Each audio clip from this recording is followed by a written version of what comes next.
Ben Abdullah Yalqın. Programımızda vatanımız Şarkı Türkistan ve dünyada bulup atkan gün tertipteki haberlerini huzurunlağı sunuşqırışımız qınamızda diqqatinglar ekranımız olsun. Türkiyalik advokat Xi Jinping üstüden arz qildi.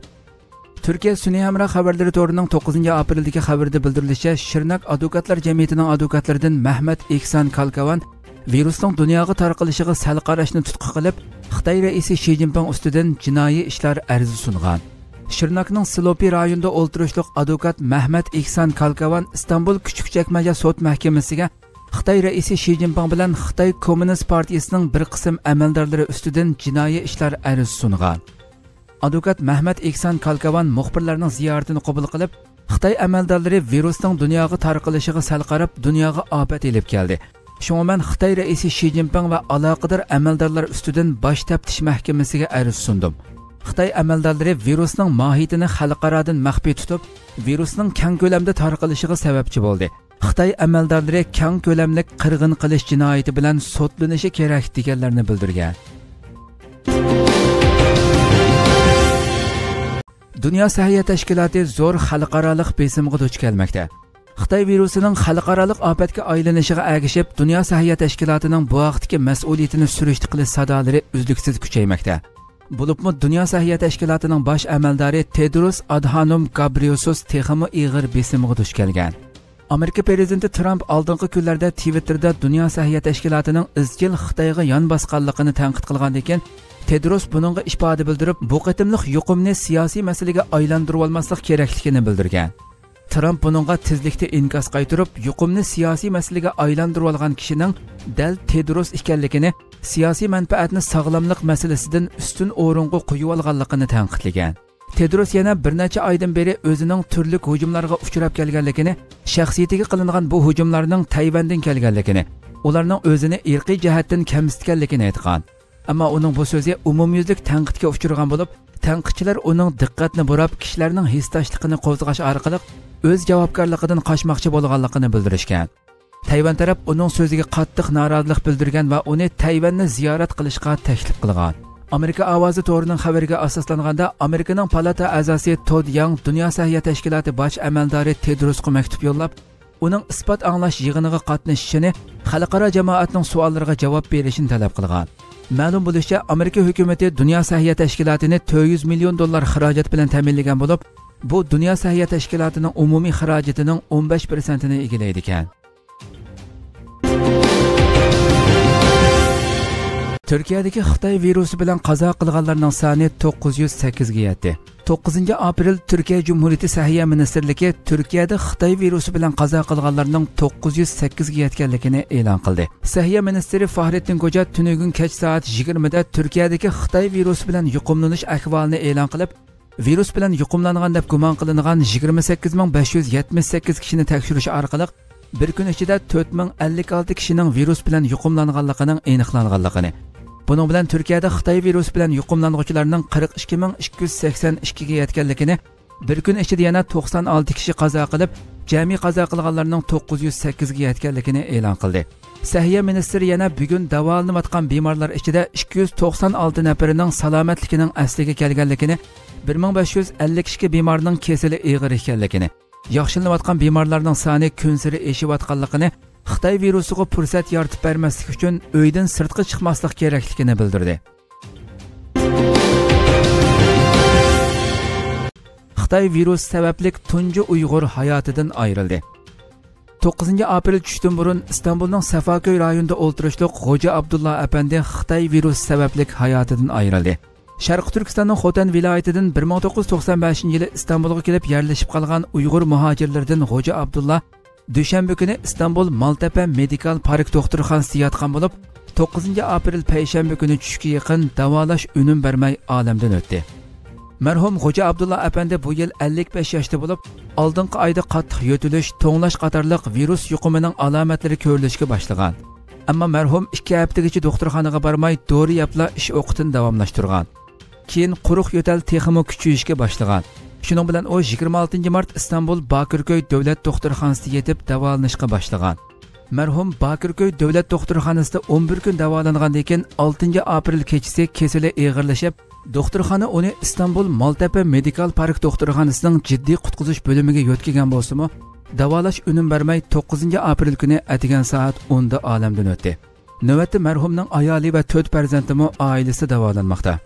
Bu vaqtda Xalqaro Sharq Turkiston Tashkilotlar birligi raisi Hidoyatullo O'g'izxon apandi Xitoydan kelgan bu virusning tunji qatim chet eldagi bir Uyg'urning jiniga zamin bo'lganligini, bu sonning birli bo'lib qolishi uchun Uyg'urlarning Turkiyaning o'yingda o'ltir chaqiriqiga aktiv ovoz qo'shishi kerakligini ta'kidladi. Marhumning gunohlarining mag'firat qilinishini, yotgan yerining jannatda bo'lishini, oilasining salomat bo'lishini Allohdan so'raymiz. Hong Kongdagi namoyish jarayonida ko'plagan soqchilar iste'fo bergan. Fransiya Xalqaro radiosining bugungi xabarida bildirilishicha, bultur 6-oydan boshlab bu yil 2-oygacha bo'lgan vaqt ichida Hong Kongda jami 446 soqchi xizmatidan iste'fo bergan. Mazkur soqchilar pensiyaga chiqqanlarni o'z ichiga olmaydigan bo'lib, hammasi turli sabablarni ko'rsatib, tuyuqsizlar iste'fo so'ragan.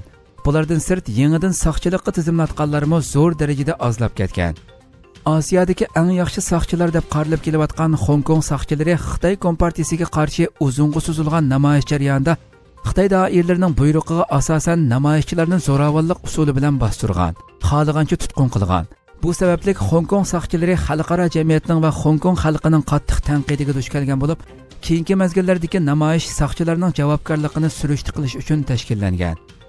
Kuzatuvchilar bu vaqtda to'xtalib, Hong Kong soqchilarining siyosiy maqsad uchun qurbon qilinganligini, soqchi doiralarining tizginlash kuchi bo'lmaganida texmi ko'p soqchilarning xizmatini tashlab ketadiganligini bildirgan.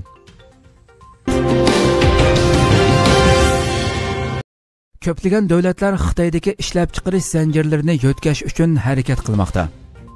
Yaponiya 2 milliard 200 million dollarlik iqtisodiy yordam ajratib, Yaponiya shirkatlarining ishlab chiqarishni Xitoydan yo'tkishiga yordam berdi. Bloomberg xabarlarining bildirishicha, Xitoy virusi ikki davlat o'rtasidagi ta'minlash zanjirini qalaymaqonlashtirib o'tgan.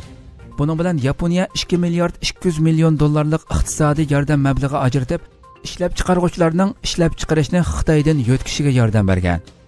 Ma'lum bo'lishicha, Yaponiya yana qo'shimcha mablag' ajratib, ishlab chiqarishni Yaponiyaga qaytargan shirkatlarga 2 milliard dollar va ishlab chiqarishni boshqa davlatlarga yo'tkamoqchi bo'lgan shirkatlarga 200 million dollardan ortiq mablag' yordami qilishni plan qilgan. Xitoyning Wuhan shahridan tarqalgan Xitoy virusi dunyoviy vaboga aylanib, zo'r iqtisodiy va ijtimoiy ziyonlarni paydo qilgandan keyin ishlab chiqarish zanjirlarini Xitoydan yo'tkab ketish masalasi navbatdagi muhim temalarning biri bo'lib qoldi. Fox televiziyasining xabar qilishicha, Trump hukumatining iqtisodiy ishlar maslahatchisi Peter Navarro bundan keyin ishlab chiqarish zanjirlarini tadrijiy holda Amerikaga qaytarib kelish yoki uni Xitoydan boshqa davlatlarga yo'tkash lozimligini ta'kidlagan. Bo'libmi u Amerikaning Xitoyda ishlab chiqarilgan dorilarga qarashliq bo'lishdek vaziyatga darhol xotima beradiganligini bildirib, biz bu yuqum o'tib ketgandan keyin uyqumizni ochmasak bo'lmaydi deb eskartgan. Samsung shirkati bo'lsa 2019-yildan boshlab o'zining Xitoydagi telefon ishlab chiqaradigan zavodlarini taqashni boshlagan bo'lib, 10-oyda Xitoydagi oxirgi zavodini taqagan ekan. Xitoyning Birlashgan Millatlar Tashkilotining bir komitetiga tayinlanishi Amerika majlis a'zolarini harakatga keltirdi. Amerika Kengash palatasining Marco Rubioni o'z ichiga olgan 7 nafar nufuzli a'zosi Birlashgan Millatlar Tashkiloti bosh kotibi Antonio Guterresga maktub yozib, Xitoyning Birlashgan Millatlar Tashkiloti kishilik huquq kengashi maslahatchilar komitetiga tayinlanganligiga qarshi turadiganligi, uning layoqatsiz deb e'lon qilinishi kerakligini bildirgan. Maktubda ta'kidlanishicha, Xitoy rejimining Wuhanda portlagan Xitoy virusi yuqumida xalqaroni oldishi zo'r xavf yaratib, kishilik huquq masalasidagi har qanday ishonchini yo'qotgan. Shunga uning kishilik huquq kengashi maslahatchilar komitesidagi o'rni layoqatsiz deb e'lon qilinishi kerak ekan. Maktubda yana Xitoyning Sharq Turkistondagi Uyg'ur musulmonlarining kishilik haqlarini keng ko'lamli xo'rlashdek jinoyatiga doir mukammal hujjatlarning borligi ta'kidlangan. Uningda Xitoydagi 1 milliondan ortiq Uyg'ur ularning irodasiga qarshi holda atalmish qayta tarbiyalash lagerlariga qamaldi. Bu ahvolni keng ko'lamli etnik qirg'inchilik deb ifodalashga bo'ladi deyilgan. Mazkur maktub kishilik huquq kengashining Osiyo gruppasidagi davlatlarning 31 mart kuni Xitoyni Birlashgan Millatlar Tashkilotining 5 kishilik mazkur komitetiga tanlashi kishilik huquq tashkilotlarining qarshiligiga uchrab orqadan yozilgan. Markaziy Gollandiyadagi vakolatsiz millatlar tashkiloti Xitoyning tanlanishiga qarshi chiqqan tashkilotlarning biri. Mazkur organning ilgari surishicha, Xitoyning tanlanishi bu o'rinning qonuniyligiga savol paydo qildi ekan. Cenevadagi Birlashgan Millatlar Tashkilotini ko'zitish tashkilotining oshkorlashicha, Oman 31 mart kuni Osiyo gruppasidagi davlatlarga vakolatan kishilik huquq kengashiga maktub yozib, Xitoyning bu o'ringa tanlanganligini bildirgan. Shu munosabat bilan Birlashgan Millatlar Tashkilotini ko'zitish tashkiloti 2 aprel kuni Osiyo gruppasidagi davlatlarning qarorini bema'nilik va axloqsizlik deb tanqidlagan. Amerika Davlat Majlisi a'zolarining Birlashgan Millatlar Tashkiloti bosh kotibiga yozgan maktubiga Kengash palata a'zosi Marco Rubio, Marsha Blackburn, Ted Cruz, John Cronin, James Inhofe, Marsha McSally, Kevin Kramer qatorliqlar imzo qo'ygan. Maktubning oxirida Birlashgan Millatlar Tashkiloti bosh kotibining erkinlik va kishilik izzat hurmatga aloqador o'rtaq qimmat qarashini ko'zda tutishi, Xitoy vakilining Birlashgan Millatlar Tashkiloti maslahatchilar komitetida vazifa o'tishini to'xtatishi talab qilinib, barliq a'zo davlatlarning Xitoy Kompartiyasi sodir qilayotgan kishilik huquq dafsandichiligini qattiq tanqid qilishini o'tinimiz deyilgan. Xalqaro jinoiy ishlar sudi Xitoy hukumatini ayblagan deloga qarab chiqadi. Xalqaro jinoiy ishlar sud mahkamasi Xitoy hukumatini Wuhan virusini biologiyalik qurol sifatida ishiltish bilan ayblagan ariz hujjatiga qarab chiqadiganligini bildirdi. Amerikalik advokat Larry Klayman yaqinda Xitoy rejimini biologiyalik qurollarni taraqqiy qildirish bilan ayblagan va Xitoy Xalq Jumhuriyatining insoniyatga qarshi jinoyati va qonunsiz biologiyalik qurollarni yasash orqali qirg'inchilik qilganligini ayblash haqidagi ariz deb mavzu qo'yilgan 27 betlik ariznomani Xalqaro jinoiy ishlar sudiga yo'llagan ekan. Xalqaro tijorat vaqti nomli gazetning xabar qilishicha, Markaziy Gollandiyada bo'lgan Xalqaro jinoiy ishlar sud mahkamasi advokat Larry Klaymanga maktub qaytirib, uning Xitoy hukumati ustidan sungan arziga qarab chiqilayotganligini uqtirgan. Xalqaro jinoiy ishlar sud mahkamasi uchur va dalil isbotlar bo'limining boshlig'i Mark P. Dillon apandi Klaymanga avatgan xatida, biz Xalqaro jinoiy ishlar sudining Rim nizomnomasidagi belgilamasiga asosan bu arizni o'ylashimiz degan. Biroq javob xatida eskartilishicha, bu hargizmo Xitoy ustidan tekshirish ochilganligi yoki taftish doiralarining tekshirish boshlaganligidan darak bermaydi ekan. Ammo Klayman o'zining Xalqaro jinoiy ishlar sudining jinoiy ishlar bo'yicha tekshirish olib berib, Xitoy rahbarlarini ayblaydiganligiga ishonganligini aytgan. Amerikalik advokat erkinlikni ko'zitish tashkilotining qurg'uvchisi Larry Klayman Wuhan virusining boshqa davlatlarni nishonlab loyihalangan biologiyalik urush quroli ekanligini isbotlaydigan paketlar borligini ilgari surgan. Ariznomada Xitoy raisi Xi Jinping, Xitoy armiyasi va Wuhan virus tadqiqot markazi qatorliq organ va shaxslar asosliq javobgar sifatida ko'rsatilgan.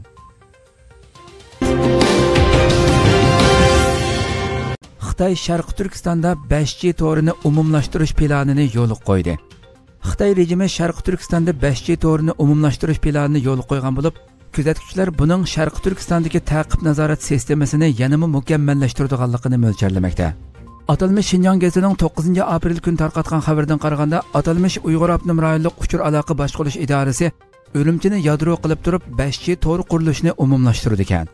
Va 2020 yilning oxiriga borganda viloyat darajalik shaharlarning hammasida 5G to'ri bilan qaplashni ishga oshirdi ekan. Xitoydagi eng chong telefon shirkati bo'lgan Huawei shirkati 2014-yildan boshlab Xitoydagi 500 dan ortiq shaharning nazorat mexanizmining to'liq kontrolligidagi aqliy shahar bo'lishni ishga oshirgan edi.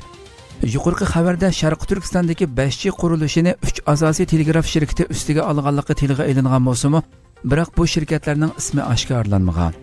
Ma'lum bo'lishicha, ular 2019-yili 5G ulgu ko'rsatish va savdo sinaq punktidan 518 ni qurib, 126 million yuan mablag' solgan ekan.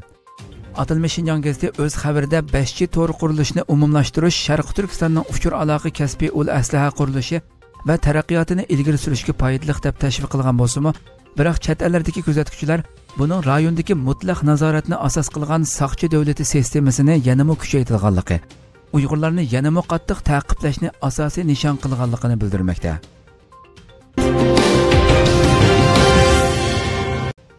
Uyg'urlar tajribaxonalarda chashqan o'rnida tajriba qilinmoqda. Milyonlagan Uyg'urlarning lagerga qamalishi, ularning zamonaviy qo'l qatorida zavodlarga yo'tkilayotganligi xalqaro taratqularning jiddiy diqqatini qo'zg'amoqda. Ba'zi kuzatuvchilar buni 2-dunyo urushidan buyongi eng zo'r fojialarning biri deb qarayotgan bo'lsa-mu, ammo yana zo'r sondagi kishilarning bu ahvolga texi yetarlik darajada ko'ngil bo'lmayotganligi ma'lum. Xitoydagi yoshurun tekshirish sarlavalik hujjatlik film 7 aprel kuni Amerikaning dongli televiziya kanallaridan biri bo'lgan PBS kanalida qo'yilgandan keyin Amerika xalqi orasida nihoyatda kuchli inkas qo'zg'adi. Bu hujjatli filmning asli nusxasi Angliyadagi dаңlıq televiziya şirkatlaridan ITV televiziyasida Xitoyning raqamli Gulagida degan nomda 2019-yili 15 aprel kuni qo'yilgan edi. Bu qitim qo'yilgan hujjatli filmda asosliqi Xitoy rejimining yuqori texnika orqali fuqarolarni qanday kontrol qilayotganligi, bu yuqori texnikaning tajribaxonasiga aylantirilgan Sharq Turkiston va laboratoriyalarda tajriba chashqini o'rnida tajriba qilinayotgan Uyg'urlarning ahvoli echib ko'rsatilgan. Uyg'ur kishilik huquq qurilishining tashqi aloqa ishlariga mas'ul mudiri Luisa xonim bu hujjatli filmni ko'rgandan keyingi ta'sirotlarini bayon qilib bunday dedi. Bu filmdagi mazmunlar rostilla kishini cho'chitadi. Xitoy rejimi sistemali holda yuqori darajalik nazorat rayoni qurib chiqqan va texnika injenerlari bilan birlashib Uyg'urlarni qimirlayolmas qilib qo'ygan. Yana bir kishini cho'chitadigan sahna bo'lsa, Xitoy soqchisi ochiqdan ochiq holda bu yerda hech qanday kishilik huquq dafsandichilik yo'q. Chunki Uyg'urlarda kishilik huquq yo'q deyotdi. Uyg'ur kishilik huquq qurilishi va men mushu muomalaga uchragan kishilar kelgusi chuqum to'lamga erishishi kerak deb qaraymiz. Xitoydagi yuqori texnika shirkatlari deganda kishilarning esiga Beijing, Shanxay qatorliq cho'ng shaharlar keladi. Lekin Sharq Turkistonda 1400 dan ortiq yuqori fan texnika elektronlik mahsulotlar shirkati bor. Bu film rejissyori Robinning diqqatini tortgan. Robin bu haqda mundaq dedi: Sharq Turkiston dunyodagi eng kuchli nazorat ostiga elingan bir rayon. Xitoy shirkatlari Urumchini texnologiyaning markazi qilgan. Biz nimishqi Sharq Turkistonning texnologiyaning markazi qilinganligiga qiziqib qoldik. Bu shirkatlarning ko'pinchisi yuqori darajalik sun'iy aql bilan ko'zitish iqtidoriga ega bo'lgan uskunlarni ishlab chiqaradi. Sharq Turkistondagi bu texnologiya shirkatlari haqida tafsiliy ma'lumot olish uchun film guruhi Lifamillik Xitoy muxbirini Sharq Turkistondagi Lion, Huawei qatorliq Xitoyning eng chong elektronlik aloqa mahsulotlari shirkatlari bilan ko'rishishga o'rlashtirgan. Muxbir Lion shirkati bilan ularning yuqori texnikalarini setib oldigan savdogar sifatida ko'rishganda, Lion shirkatining texnikaga mas'ul xodimi bu mahsulotlar Xinjiangda sinab qilingan, bexatar va ishonchli deb tunishtirgan. Filmda salohiyatini oshkorlashni xohlamagan yuqori fan texnika shirkatlarida injener bo'lib ishlagan bir Uyg'ur Xitoyning bu yuqori texnologiyasini Uyg'urlarga qanday ishlatayotganligi ustida to'xtalib, texnika shirkatlari mahsulotlarini Uyg'urlar ustida sinab qiladi. Kontrollik darajasida kamchilik bo'lsa to'liqlab bozorga soladi. Uyg'urlar tajribaxondagi chashqonga o'xshaydi. Yangi uskunlar boshda Uyg'urlarga sinab qilindi degan. Robin yana bu film orqali dunyoning diqqatini Uyg'ur masalasiga tortishni umid qilganligini aytib mundaq dedi: Xitoy kuchli davlat, dunyoning ikkinchi cho'ng iqtisodiy davlati. Mening andish qildiganim Xitoyning ta'siridan Uyg'urlarning masalasiga musulmon davlatlarni o'z ichiga olgan nurg'un davlatlarning sukuti turib olishidir. 2 milliondan ortiq kishining ko'rayotgan zulmiga faqat nihoyat osondagi davlatlarning inkos bildirishi kishini bakmo umidsizlantiradi. Men bu filmning dunyodagi bo'libmi Amerikadagi kishilarning diqqatini tortishini umid qilaman. Bilginimizdek Uyg'ur kishilik huquq qonun loyihasi ma'qullanish bosqichida turibdi. Amerika Sharq Turkistondagi nazorat sistemasiga chetishlik Xitoyning bir qancha texnika shirkatlarini allaburun qora tizimlikka kirgizdi. Meningcha texnik ko'p davlatlar Sharq Turkistonda yuz berayotgan zulmga diqqat qilishi va buningga qarata harakat qo'llanishi kerak. Amerika hukumati hozirgacha Xitoyning Sharq Turkistondagi kontrol siyosatida rol o'ynagan 8 Xitoy texnika shirkatini o'z ichiga olgan 28 Xitoy muassasasini qora tizimlikka kirgizgan edi. Ko'k Hilal insoniy yordam jamiyati yordam xizmatini davomlashtirmoqda. 9 aprel Ko'k Hilal insoniy yordam jamiyatidagi fidoilar Xitoy virus sababli qiyinchilikda qolgan Uyg'urlarga yemaklik va naqd pul tarqatdi. Ko'k Hilal insoniy yordam jamiyati qurilgandan beri Sharq Turkiston xalqini asos qilgan holda yordam xizmatini davomlashtirib kelmoqda bo'libmi Turkiyada Xitoy virus paydo bo'lgandan keyin boshlab yordam xizmatini texmo aktiv davomlashtirmoqda. Tunugun jamiyat fidoilari yana qiyinchiligi bor 250 oilaga 8 tonna un, may, guruch qatorliq yemaklik va kundalik turmush buyumlarini tarqatib berdi. Undan boshqa yana Turkiyadagi ma'lum bir saxovatchi yordam qilgan 30 ming lira naqd pulni uy ijarasi to'lashda qiyinchiligi bor 60 oilaga 500 liradan tarqatib berdi. Shundaqli yordamlarni jamiyat markaziga kelolmaydigan oilalarning ishik oldig'icha yetkazib berdi. Hurmatli televizor ko'ruvchilar, shuna qilib bugungi xabarlarimiz mush yerda oxirlashdi. Atigi xabarimizni ko'rishga sizlarni Janobi Alloh topshiramiz. Shuna qilib program oxirida ekran orqasidagi barcha xizmatdoshlarimga ko'pdan ko'p rahmat aytaman. Assalomu alaykum va rahmatulloh.